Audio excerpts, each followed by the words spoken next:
Hey everybody, it's Eric, your friendly sports nut, and this is Sports Nut News, episode number 6. On today's show, I'd like to talk to you guys about the NHL Restart. So the NHL recently announced that they are planning on their restart program. So they're planning on a restart in several phases. So phase 2, which is the first phase of their restart program, is to call all their NHL players back from their home cities, home countries, get them into their current NHL cities, get them practicing, get them quarantined if they need to be, and get everything kind of starting to flow again. Now, the third phase of their restart program will be to get all of your Eastern Conference playoff teams and Western Conference playoff teams into 2 different hub cities. Now, the list of hub cities that are on the list and not guaranteed to get the hub city but are being looked at right now are Chicago, Columbus, Dallas, Edmonton, Vegas, LA, Minneapolis, St. Paul, Pittsburgh, Toronto, and Vancouver. Now, they have announced that it doesn't mean that there has to be one Eastern Conference and one Western Conference city. So depending on the coronavirus, the effects in those cities, and some of the plans that are coming up, they may have 2 Western cities play host in hub cities, or they may have 2 Eastern cities play host in hub cities. So there is a lot to be determined in that regard, but that announcement should come within the next month or so, I would assume. So phase 3, like I said, is to go to the hub cities. They'll have their training camp. Now, they've recently announced that the training camps will most likely not start until at least July 10th. So anytime after that, they'll be able to start, get their training camp underway, have maybe 1 or 2 preseason games, whatever you want to call it, and then get right into the best of 5 play-in round for the seeds 5 through 12. So the Eastern Conference playoffs, you have the 5th-ranked Pittsburgh Penguins versus the 12th-ranked Montreal Canadiens in the play-in round. You have Carolina versus New York, 6 versus 11. Now the Rangers, I should say. The Islanders, the other New York team, versus the Florida Panthers. That's 7 versus 10. And then 8 versus 9 is Toronto versus Columbus. In the West, you have Edmonton versus Chicago, which is 5 versus 12. Nashville versus Arizona, 6 versus 11. Vancouver versus Minnesota, 7 versus 10. And then 8 versus 9 is Calgary versus Winnipeg. Now, while this best of 5, so win 3 games out of the 5 games and you win the series and move on into the actual playoffs, while this is being played, there will be a round-robin sort of tournament, per se, for seeding of the top 4 seeds. Now, in the Eastern Conference, your top 4 seeds currently are number 1, Boston, number 2, Tampa Bay, number 3, Washington, and number 4, Philadelphia. And in the Western Conference, you have number 1, St. Louis, number 2, Colorado, number 3, Vegas, and number 4, Dallas. Now, these teams will play each other in a round robin to figure out who gets seeded where. Personally, I think this is a great idea, but also personally, it would be a big piss off if I was, say, a Boston Bruin, because the Bruins had a 10-point lead on Tampa Bay for first in the East. They also had a 6-point lead on St. Louis for first in the NHL. So basically, they got to just show up and dominate like they did in the regular season. Otherwise, they may end up going into the playoffs as a 4 seed when they should have been number 1 seed. So it will be interesting to see how the seeding goes. If the Boston Bruins get number 1 and Tampa Bay stays 2, Washington stays 3, and Philadelphia stays 4, then everybody will be happy. Now, the other thing about this is the first round of the playoffs, which is after this play-in round, I should say, is going to be either a best of 5 or a best of 7. They haven't decided that yet. Same with the second round of the playoffs. They also haven't decided and announced yet if they will reseed after the play-in round, so you may avoid a number 12 Montreal facing a number 4 seed in their bracket compared to what should happen, which would be if a number 12 Montreal beats number 5 Pittsburgh, that they automatically have to face number 1 Boston, for instance. So there is still a lot to be determined. We don't know what's going to happen with the seeding, what's going to happen with the first round, second round, whether it's going to be best of 5 or best of 7. They have announced that the conference finals and the Stanley Cup finals will definitely be a best of 7 as normal. So it should be very interesting to see what happens. Now, with the NHL regular season being officially closed, they have a few awards that have already been handed out. So the Boston Bruins obviously win the President's Trophy. They finished the season with 100 points, which is pretty impressive because they hadn't even finished the season. Leon Draisaitl of the Edmonton Oilers finished the season with 110 points for taking the Art Ross Trophy for the league's leading scorer. The Rocket Richard Trophy for the top goal scorer is being shared by Alexander Ovechkin and David Pastrnak with 48 goals each, one ahead of Austin Matthews from the Leafs with 47.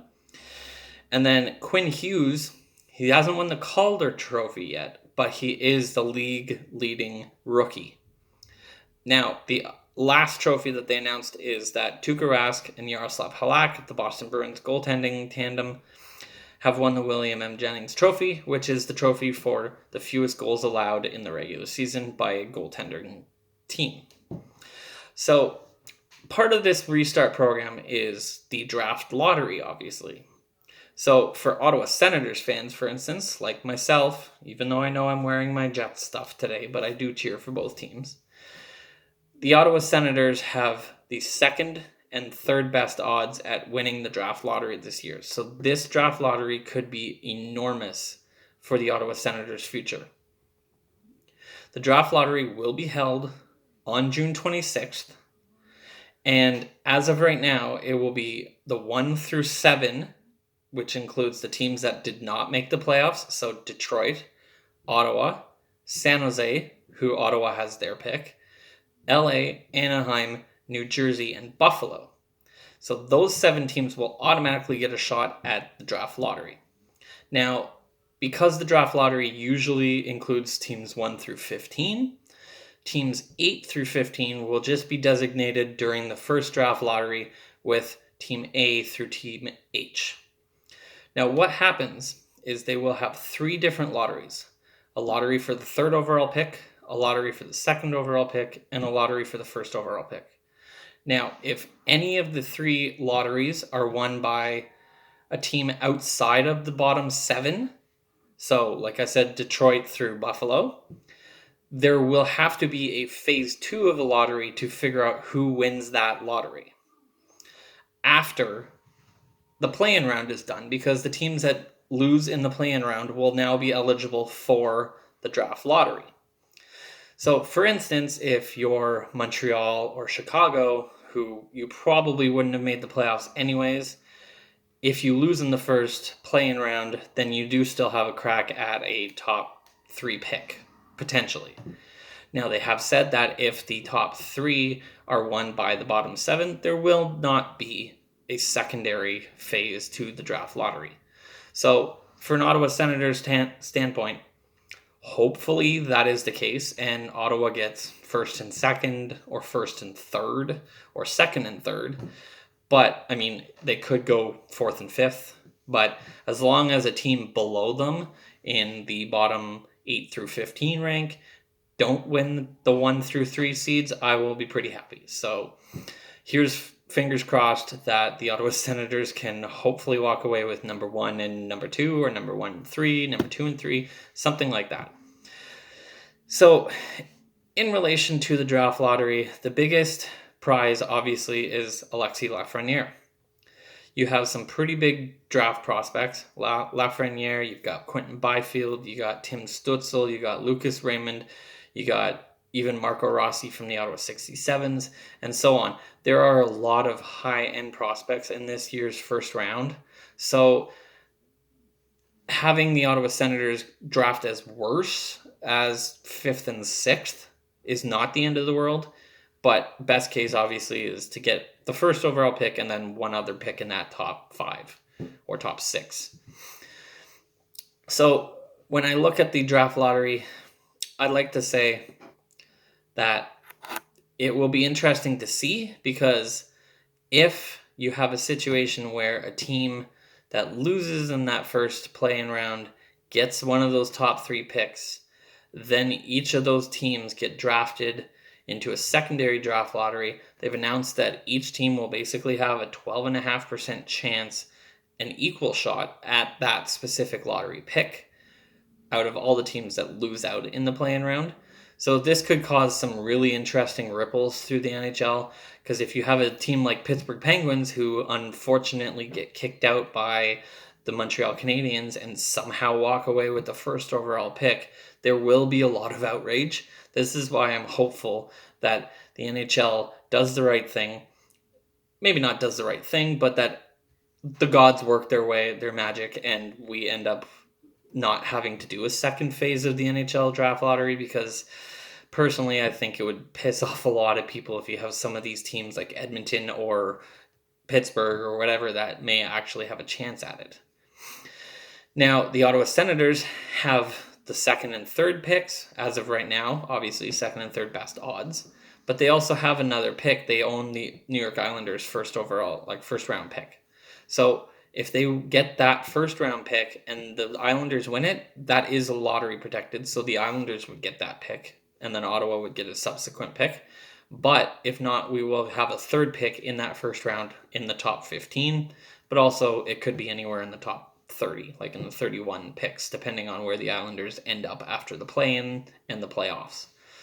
So all in all, I'm excited. Hopefully by the middle of July, we'll know that training camp is going, that the play-in round can start at the end of July, beginning of August, hopefully the first round of the playoffs mid-August, and then they're hoping a Stanley Cup champion to be crowned by probably September, October.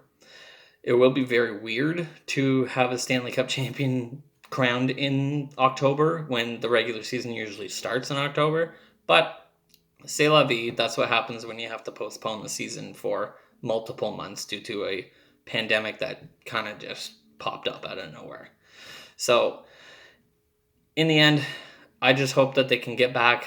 Everybody will be safe. They'll be doing the testing they need to, and we can watch some hockey again within the next month and a half. So at the end of the night, hockey's back, potentially. So let's just hope and pray. Anyways, guys, thanks for watching. If you like this video, hit like. If you really like it, subscribe. And feel free to share to all your friends. Thanks for watching, and stay safe.